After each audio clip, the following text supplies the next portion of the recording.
Escola Agostinho Francisco Ferreira de Lima. Cidade de Quixeré, estado do Ceará. Pouco antes da pandemia, o prédio da única unidade de ensino da comunidade Bom Sucesso começou a ser reformado. A gente não esperava que isso fosse acontecer realmente. As crianças também gostaram bastante. Tanto que nem a timidez da Pietra e do Cleiton conseguiu esconder. Estuda a atividade, O que tem lá? a sala de brinquedo. Para Maria Vanessa, as mudanças têm um significado especial. Ela foi nomeada diretora da escola, onde estudou até a 6ª série. Foi muito gratificante para mim, que eu fiz toda a minha base aqui nessa escola e eu não tive a oportunidade que o meu filho está tendo, que ele estuda aqui, de ser contemplado com esses espaços. Eu acredito que vai contribuir muito na transformação dele como pessoa, como profissional, que ele vai ser algum dia, né? A reforma beneficiou 38 crianças. Quem gosta da escola? A escola da comunidade Bom Sucesso é uma das 16 mantidas pela Prefeitura de Quixeré. A única com um telhado diferente. Painéis solares foram instalados durante a reforma, bancada por empresas que investiram nessa fonte de energia na região. Foi muito gratificante para a gente, porque a gente sabe que hoje o uso de placas solares, né, ela é renovável e também ela dá uma diminuição na energia, né? Mais do que economizar com a conta de luz, a instalação das placas aproximou a comunidade, onde moram cerca de 180 pessoas, do projeto da usina solar. O empreendimento mudou a paisagem da Chapada do Apodi, no sertão cearense. A cidade de Quixeré fica a pouco mais de 200 quilômetros de Fortaleza.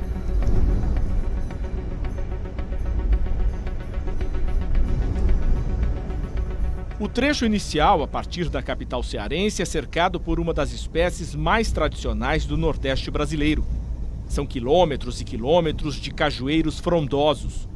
Os frutos amarelos se foram, mas a colheita não afetou a beleza das árvores. Aos poucos, a paisagem vai mudando. A terra fica mais seca. Logo adiante, aparecem outros tipos de vegetação comuns na região. São os marmeleiros e as carnaúbas, uma espécie de palmeira nativa que há um século atrai olhares estrangeiros. Perto da cidade de Russas, pegamos uma rodovia estadual e cruzamos o rio Jaguaribe. Já no sertão, a seca predomina. O verde vira pontos raros no meio de galhos secos. Este é o cenário que nos guia até a usina fotovoltaica Apodi. Ela começou a ser construída em 2017, numa área de pouco mais de 400 hectares, o equivalente a 400 campos de futebol, por iniciativa de 2 empresas norueguesas, Scatec e Equinor. A operação começou em novembro de 2018. A Apodi representa a nossa entrada nessa atividade de energias renováveis no Brasil, podendo também, então, trazer para o Brasil nossa disposição e nossos investimentos em garantir energias renováveis, crescer nesse ambiente de energias renováveis aqui no Brasil também, aproveitando desse potencial que tem aqui no Brasil. Fundada em 1972, a Equinor está presente em 30 países. No Brasil, chegou em 2001 de olho no mercado de petróleo e gás. Nos últimos anos, passou a investir em energias renováveis. O mundo mudou, o Brasil mudou, a tecnologia mudou, tudo evoluiu numa direção convergente para tornar essa atividade uma atividade mais atrativa, mais interessante e que nos dá segurança de que é um bom destino para os nossos recursos, para os nossos investimentos também. Combinado com isso, teve uma redução drástica de custos, tornando esse tipo de atividade muito mais competitiva. Já a Scatec foi fundada em 2007 com foco nas energias renováveis e atua hoje em 18 países, na maioria com plantas solares. No Brasil, desembarcou em 2016. O presidente da empresa no país explica que o desenvolvimento de um novo projeto depende de alguns fatores. Primeiro, recursos, no caso, dias ensolarados, o que existe em abundância no Brasil. Em segundo lugar, diz ele, buscamos um terreno sem restrições. E em terceiro, um aspecto chave, a possibilidade de conectar as plantas ao sistema elétrico. Nem sempre é possível estar perto dos consumidores. Daí porque é importante expandir a rede de distribuição, cita. Cada quadrado deste aqui corresponde a um painel. Num corredor como este, são centenas deles. Ao todo, na planta solar aqui de Apodi, existem 500 mil placas, uma quantidade suficiente para gerar energia para abastecer 200 mil casas. Apodi pode gerar 162 megawatts de energia. Para isso, tudo o que é produzido em cada painel percorre um longo caminho. Essa energia acumulada vai juntando de várias partes da planta e, posteriormente, chega nessas estações transformadoras, que é exatamente um centro como esse que a gente vê aqui atrás, onde a gente vai ter inversores na conversão da energia contínua em energia alternada e, por fim, vai ser elevada essa energia em 34.500 volts, 34,5 kV que a gente chama. É um transformador de média tensão, posteriormente levado para um transformador de alta tensão e aí conectado no operador final como a Chesf, que é o nosso caso. Por sua natureza, a Apodi é capaz de gerar energia apenas durante o dia. Neste período, os painéis acompanham o Sol movidos por quase 5.400 motores. Eles apontam para o leste no início da manhã e ao longo do dia eles vão girando automaticamente através de um sistema, de um software, de um computador que rastreia a inclinação do ângulo do Sol e termina no oeste no final do dia. Sem esse movimento, não seria possível garantir o aproveitamento total da luz do Sol. E a capacidade de geração de energia seria reduzida entre 10% e 30%. No sertão cearense, um fator ameaça o bom funcionamento da usina: a poeira, acentuada pela presença de uma empresa de cimento nas proximidades. Para evitar problemas, os painéis são lavados frequentemente. A gente limpa para poder justamente recuperar essa energia e deixar a perda no menor nível possível, em torno de 1%, 1,5%.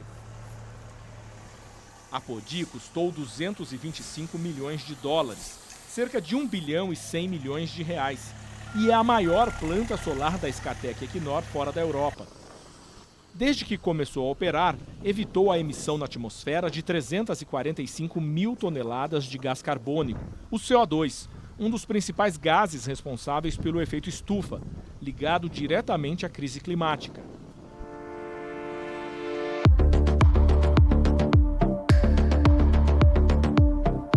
Desde 2012, as usinas solares no Brasil evitaram a emissão de 33 milhões de toneladas de CO2.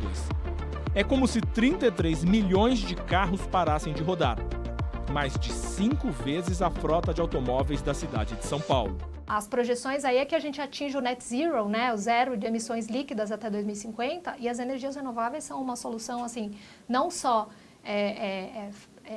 fáceis de se atingir, porque elas são literalmente limpas, né, energia vindo do sol, energia vindo do vento, mas também que geram economia.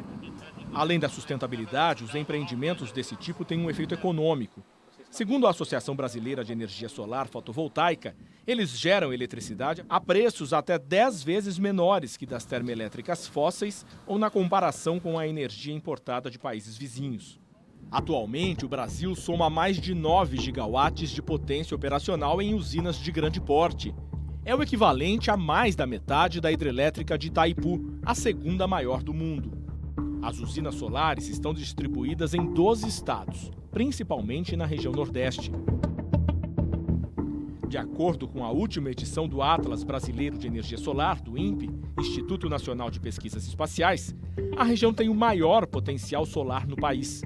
Em seguida aparecem Sudeste e Centro-Oeste. Os pesquisadores responsáveis pelo Atlas destacaram o alto nível e a baixa variabilidade da irradiação solar no Brasil em comparação com países onde a tecnologia está consolidada, como Alemanha, Espanha, Itália, Portugal e França. Um cenário que, segundo o estudo, indica o grande potencial energético brasileiro.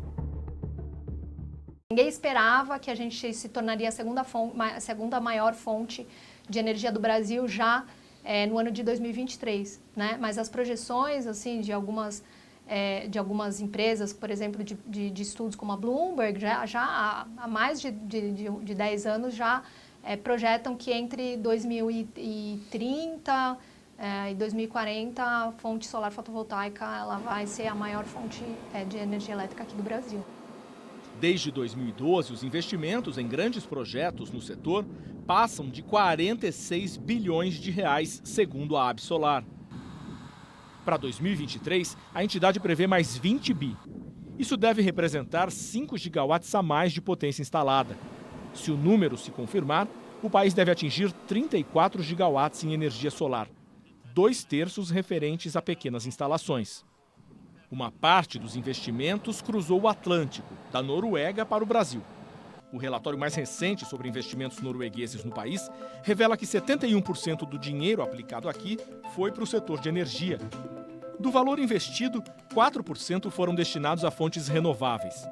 De acordo com o documento, esta é uma tendência que deve crescer, já que a Noruega considera o Brasil um parceiro estratégico na transição para uma economia de baixo carbono e no desenvolvimento de tecnologias verdes. Empresas norueguesas, Brasil é fundamental, é muito importante. Nós queremos contribuir para o desenvolvimento do Brasil para esse futuro verde. Se depender das empresas, a bandeira da Noruega seguirá brilhando sob o sol do Brasil. Nós agora temos investimentos de 770 milhões de dólares em projetos de solar, energia solar. Vai gerar 1 gigawatt de energia. Então, isso é muito importante. Nós tomamos a decisão como empresa de que nós concentraríamos nossos investimentos em um número menor de países. Nesse sentido, o Brasil ele se sobressai como um dos países assim, que estão no topo da lista da empresa. Brazil is one of our 7 core markets. O executivo diz que o Brasil é um dos mercados estratégicos. Ele destaca que o país tem uma estrutura sólida, uma agenda clara, uma rede regulatória e uma base institucional voltadas à energia renovável, o que o torna atrativo para futuros investimentos. É um dos fatores que motivam o Fídias. Nascido na região de Quixeré, ele trabalha há 2 anos na planta de Apodi.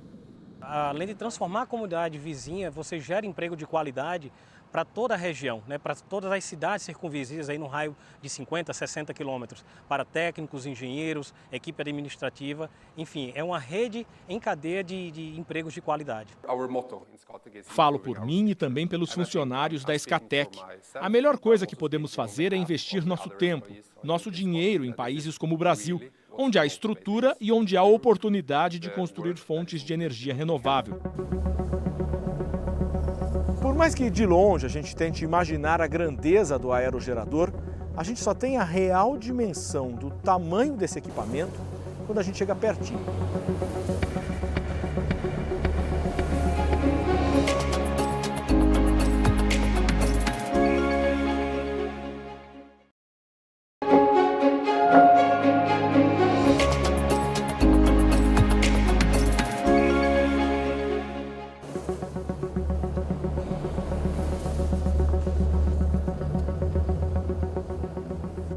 A luz do sol não é o único combustível das energias limpas no Brasil.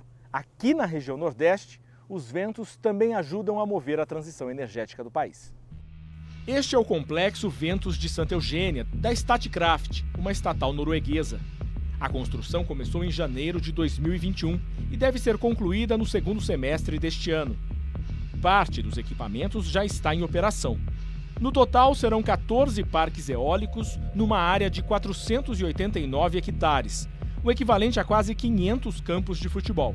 Localizada entre as cidades de Uibaí e Ibipeba, no sertão baiano, a planta vai abrigar 91 aerogeradores.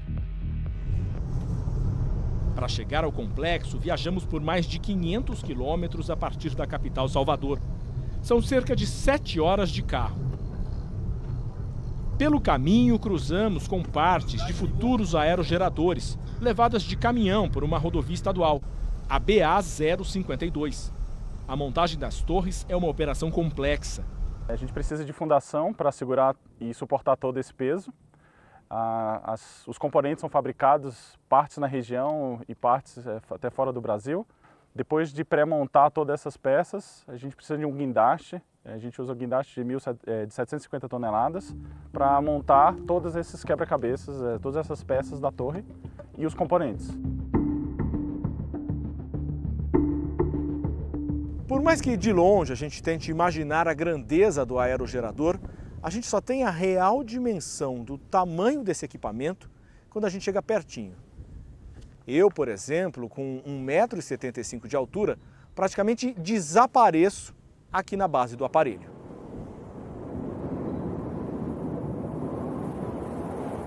São 200 metros de altura, 120 da torre e 80 da hélice. É como se empilhássemos 5 estátuas do Cristo Redentor. Quando os 91 aerogeradores estiverem operando, o complexo Ventos de Santa Eugênia terá uma capacidade instalada de quase 519 megawatts. É o suficiente para abastecer 1.170.000 casas. Para isso, a energia gerada pela rotação das hélices movidas pelo vento desce por cabos dentro da torre. Depois, de forma subterrânea, vai até a rede de média tensão. Segue então para a subestação elevadora, de onde parte para uma viagem de 60 quilômetros por uma linha de transmissão até o ponto de conexão com o Sistema Elétrico Nacional na cidade de Gentil do Ouro. Quanto maior o vento, maior a geração, e a máquina tem proteções tanto para baixa geração quanto para uma grande quantidade de vento. Se tiver uma grande quantidade de vento, uma rajada muito forte, a máquina para de gerar por proteção. Ventos de Santa Eugênia custou quase 3 bilhões de reais. Para garantir a sustentabilidade operacional e financeira de um projeto bilionário como este, não basta saber que os ventos são frequentes na região. É preciso estudar o clima para ver onde cada torre deve ser instalada e, assim, garantir um potencial maior de geração de energia. Os estudos mostram que o vento é predominante de uma direção, mas todas as torres elas têm um equipamento que consegue identificar a direção do vento. Por isso que a gente vê dentro do parque áreas que não tem torre, provavelmente o relevo não é favorável ou é difícil de construir. O vento brasileiro é um vento forte, constante e sem rajadas, principalmente no Nordeste, porque ele sofre a influência dos ventos alísios que vêm do Oceano Atlântico. Este vento faz com que a produtividade da máquina, do aerogerador, seja em torno de 50% e a média mundial não chega a 30%. Com esta característica e com o ganho de escala global da tecnologia eólica, esta fonte se tornou a segunda mais barata do Brasil em 2017. E hoje, com a energia solar, que começou em 2015, a energia eólica é a fonte mais competitiva. Fundada há mais de 100 anos, a Statkraft é líder em energia renovável na Europa e está no Brasil desde 2012. Por aqui controla 18 ativos, que somam 450 megawatts de potência instalada, sem considerar o projeto que está sendo desenvolvido na Bahia. Fora da Europa é o empreendimento de maior porte que está sendo desenvolvido. E aqui no Brasil também tem uma significação importante no sentido de que, após a construção, atingiremos a meta de 1 giga instalado no Brasil, que é um desafio que a gente definiu no início. E também para o próprio país, eu diria que tem importância, né? Quando ele estiver produzindo 100%, ele vai fornecer energia para mais de 1 milhão de residências brasileiras. A geração de energia pelo sol e pelo vento já ocupa o 2º e 3º lugares na matriz energética brasileira. Tem entre 24 e 25 gigawatts de potência instalada cada. Ficam atrás apenas da fonte hídrica, que responde por pouco mais de 100 gigawatts no país, praticamente a metade da disponibilidade nacional. O Brasil possui 869 parques eólicos em 12 estados, conforme o balanço de janeiro. Juntos, somam quase 10 mil aerogeradores em operação. Entre 2011 e 2020, os investimentos no setor passaram de 35 bilhões de dólares, quase 200 bilhões de reais. Atualmente, o Brasil ocupa a 6ª posição no ranking mundial de capacidade instalada em energia eólica. 10 anos atrás, estava no 15º lugar. No caso da energia solar, aparece pela primeira vez na 8ª colocação, incluindo os sistemas de geração própria. O mundo está passando por um processo muito importante de transição energética. E não só a transição energética pensando no clima, mas mais recentemente a gente está vendo que os países estão buscando investir em fontes naturais renováveis para ter a sua independência energética. Neste aspecto, o Brasil já está adiantado, porque o país sempre teve uma matriz muito renovável e independente. Para se ter uma ideia, a potência instalada no Brasil supera o recorde na geração de energia pelo vento atingido em dezembro pela Grã-Bretanha. Lá, as turbinas produziram quase 21 gigawatts, segundo o operador nacional do sistema elétrico. O modelo é considerado essencial para que os britânicos alcancem a neutralidade na emissão de carbono. Por aqui, as usinas eólicas evitaram a emissão de mais de 34 milhões de toneladas de gás carbônico em um ano, segundo a AB Eólica. Estamos em um momento de emergência climática, né, que precisamos descarbonizar o mundo. E a gente enxerga que isso vai acontecer por duas dinâmicas especiais. Por um lado, um aumento da eletrificação, portanto, a eletricidade vai tomar conta de espaços que anteriormente eram usados pelo motor a combustão. E, além disso, a própria eletricidade vai ficar cada vez mais limpa, porque eólica, solar, como comentamos, são muito competitivas e vão aumentar a presença deles dentro do mix de geração. Na escola Gildécio Pereira Matos, da comunidade Olho d'Água, na cidade de Uibaí, a chegada das torres despertou a atenção das crianças. Quando começou a montagem, elas ficavam o tempo inteiro curiosas, perguntando o que era, para que servia. E a gente, com pouco conhecimento, a gente começou, né, a falar que era uma empresa que estava chegando, que iam montar umas torres para gerar energia, até que nós resolvemos pegar o binóculo para que elas observassem de mais perto. E nesse dia foi um dia de festa, porque cada um queria participar, tá olhando, tá vendo. Quem me contou, mas foi minha mãe. Na casa do Adrian, de 9 anos, a novidade virou assunto de família. Eu imaginava que não seria tão grande assim. Então aí quando eu vi do lado de casa, dava para ver um bocado delas. E meus pais falaram que era gigantesca. E eu não estava achando que era muito grande. Enquanto conversa, o garoto se diverte no balanço instalado pela Statkraft na escola. O brinquedo, tão simples, virou um atrativo. Todo mundo aqui de manhã quer vir no balanço. Todo mundo. Ninguém, só algumas pessoas brincam de outra coisa. Todo mundo quer vir no balanço. Mas ele não foi a única mudança por aqui. As paredes do pátio ganharam um colorido especial. A pintura foi feita por alunos e professores usando geotinta, um produto natural feito a partir de pigmentos da terra. A escola ganhou ainda um jardim sensorial. Plantas típicas passaram a ser cultivadas pelos estudantes. Quando você passa a sair da sua rotina e passa a vivenciar outras coisas, com certeza vai se refletir no aprendizado. Com certeza. As melhorias fazem parte de um projeto desenvolvido pela Statkraft. Batizado de Ventos da Gente, ele atende 40 escolas municipais, beneficiando mais de 4.500 alunos e 300 professores. Esse programa ele está dividido em 2 municípios, Uibaí e Ibipeba, e está dividido em 3 pilares: desenvolvimento educacional, desenvolvimento econômico, organizacional e desenvolvimento socioambiental. Isso tudo foi feito a partir de um diagnóstico, né, que a empresa fez antes de chegar com o empreendimento aqui na região. É uma forma de retribuir pelos bons ventos que sopram por aqui e fazem girar as pás que geram energia do futuro.